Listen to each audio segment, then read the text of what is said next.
Shooting is one of the most difficult skills to master. But if you can master the skill, you're going to be a standout player on the field. And I know you can master it as long as you practice hard and you apply what I'm about to teach you. So first of all, I want you to realize that power or accuracy isn't all about kicking the ball as hard as you can, just trying to put your boot through it. Okay, it's about technique. Power comes from technique, accuracy comes from technique.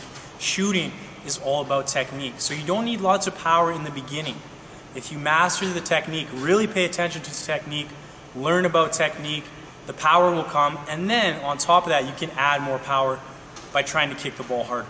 Biggest mistake players make is trying to kick it too hard and not focusing on technique, so don't make that mistake. Second thing is I want you to analyze every shot, just like every pass, just like every mistake you make. Okay, every shot that you take, whether it's good or bad, ask yourself, why was it good? Why was it bad? Such a powerful tool, but you actually have to use that.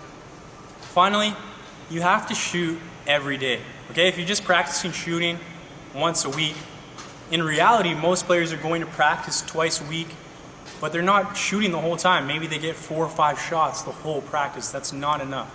So I want you to commit at least 10 minutes a day to shooting with both feet.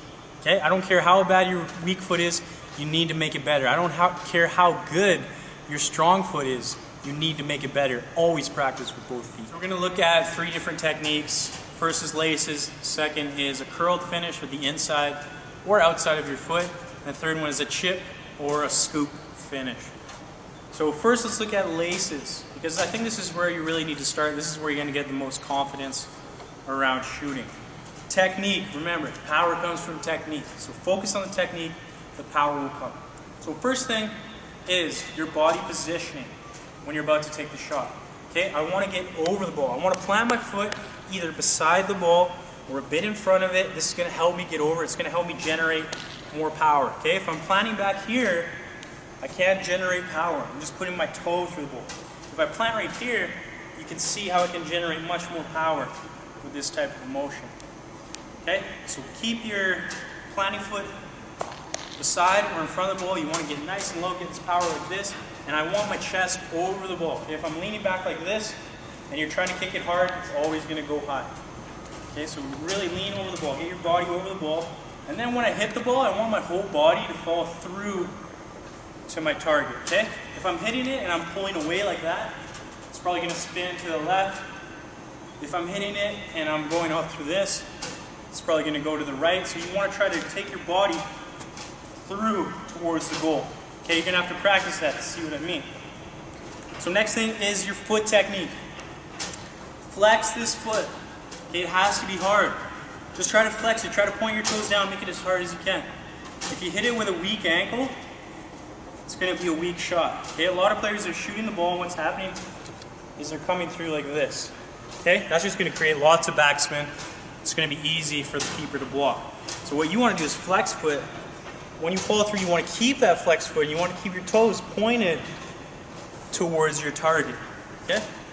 Next thing is this backswing, or it's just the whole motion of your kick.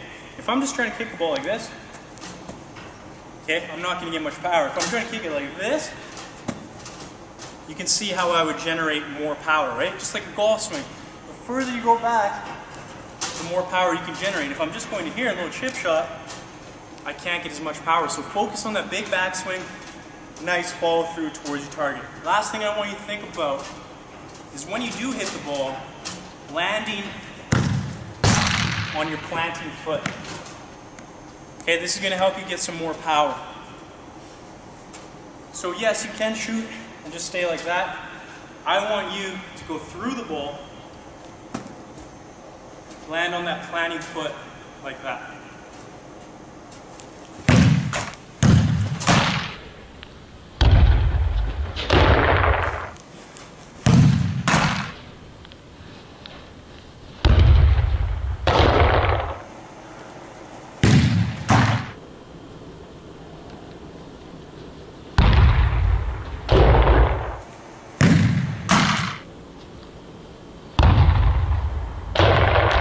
Here we're talking curled finish. Okay, so like I said, with the inside or the outside of your foot. Obviously, inside is going to be a lot easier because you're already used to passing like that. And like I said before, a pass into the corner can get you a goal. You don't necessarily have to kick the ball hard. Okay, but you should put a little more pace than a normal pass on your shot to make sure it gets there. A couple things to think about. When I'm planning, I want to, again, like my shot, I want to get a bit low, okay? If I'm up here trying to curl it, tough to get power, so you want to get nice and low down here so I can come through the ball. Okay, now I'm using not my laces, but my big toe, the inside of my big toe right here. Okay, I'm trying to get that on the outside of the ball, somewhere down here, and that's going to create that spin, that curl like that. Okay, if you're not getting curl, you're probably hitting it too center or too much on this side, it's curling the other way. Okay, so you want to try to wrap your foot around the ball on the outside with the big part of your toe. Okay, the other idea I want you to think about is if you want to put it into that far right corner, I almost have to aim outside of the goal to bring it back in. Because if I aim for that corner, it's probably going to curl right into the keeper's hands. Okay, so you almost want to go out to come in.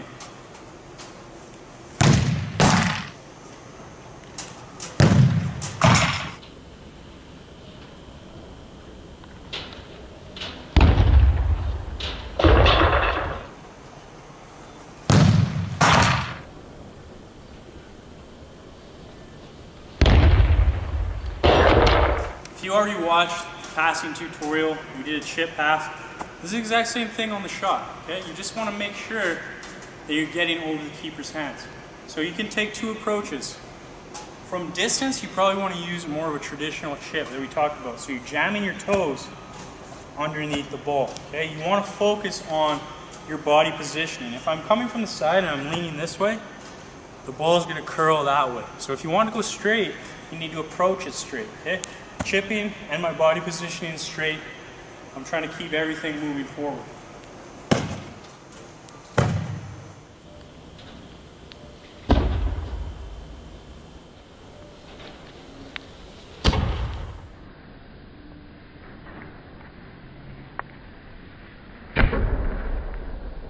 This next chip I'm going to show you is what I call the Messi scoop, because I think he really revolutionized chipping in the last couple years. So the difference between this, the traditional scoop, is the traditional chip and the scoop. Traditionally, you're jamming your toes underneath. With the scoop, I'm almost flicking the ball up. Okay, I'm curling my toes and I'm flicking the ball up, so I can get the ball really high in a short distance of time. Okay, with the other chip, you need more space. With this one, I can get up and down really fast. So you're going to use this in 1v1 situations with the keeper. So when you're using this chip, you have to keep the ball close to your feet. If it gets too far away from you, it's going to be tough to get under that. Okay, so when you get close to the keeper, that's when you want to try to go over. Now when you're scooping, you want to get a bit low. Okay, again, if you're too high, it's going to be tough to get your toe under that. So get low, and here, like I said, I'm not jamming my toes, I'm trying to flick my foot and I'm trying to guide it over the keeper. So in all honesty, most times when you try this in the beginning, you're probably going to go just like I did there. You're going to scoop it and it's going to go across your body rather than towards the goal. So I want you to really compensate and try to go that way. Almost try to miss the net on the far side, and you'll see that it will usually end up in the middle of the net. Lots of players have problems when it comes to a one-on-one with the keeper. I'm going to give you three options that you can use. The first one is an early finesse finish. So before you get too close to the keeper, just try to pass the ball into the corner. Okay, you're either going short side or far side, wherever the space is. Be calm, find your spot, and just pass it in the corner. Second option is you can go around the keeper. So when he comes out, you want to take a big touch away from him and then just pass the ball into the net. Third and final option that I'm going to give you is that Messi scoop that we talked about. Let's look at examples of all three. Ready?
The last thing I want to say about shooting has to do with your mentality. When the ball's coming to you, if you're thinking about putting it over the net, you're thinking about missing a shot, you're thinking about other people yelling at you, you're going to miss, okay? Guaranteed you're going to miss. Instead, you need to visualize, you need to think about the ball going in the back of the net. So instead of thinking of all the things that's going to go wrong, you're going to put it too high, you're going to put it wide, you're going to shank your shot, think about all the things you're going to do right. Focus on that technique that we've been talking about in this video. Okay, if you can think positively rather than negatively, that alone is going to help you score more goals.